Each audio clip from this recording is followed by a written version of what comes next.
গাইয়া লাগে আপনার, মানে আমাকে গাইয়া লাগে সেটা আপনি কমেন্ট করেছেন। আপনাকে ধন্যবাদ, সুন্দর একটা কমেন্ট করেছেন। আচ্ছা গাইয়া লাগে, আচ্ছা গাইয়া বলতে আপনি বুঝিয়েছেন গ্রামের মানুষজন যারা, তাদেরকে আপনি গাইয়া বুঝিয়েছেন।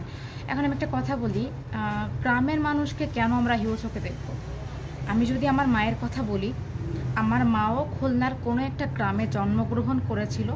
সে গ্রামের মেয়ে, আর সেই গ্রামের মেয়ের পেটে আমি জন্ম নিয়েছি। তো মা গ্রামের মেয়ে হলে ধরেন আমিও গ্রামের মেয়ে হয়ে গেলাম।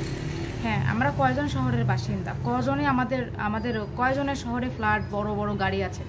বেসিক্যালি আমরা তো গ্রাম থেকেই উঠে এসেছি, তাই না? গ্রাম থেকে উঠে এসে বিভিন্ন শহরে আমরা হয়তো বাড়িঘর কেউ করেছি, কেউ করতে পারিনি। তো তার মানে এটা নয় যে আমি গ্রামের লোককে ছোট করে দেখবো। আমাকে যদি গাইয়া বলে থাকেন আমি তো খুশি হব, কারণ গ্রামের লোকের মধ্যে আলাদা একটা সম্মান আছে। গ্রামের লোক খুব সহজ সরল হয়, তো এই জন্য তাদেরকে আমরা অনেকে গাইয়া বলি। তো গাইয়া হওয়া দোষের কিছু না, অবশ্যই মানুষকে সম্মান করতে হবে, গ্রামের লোক হোক আর শহরের লোক হোক।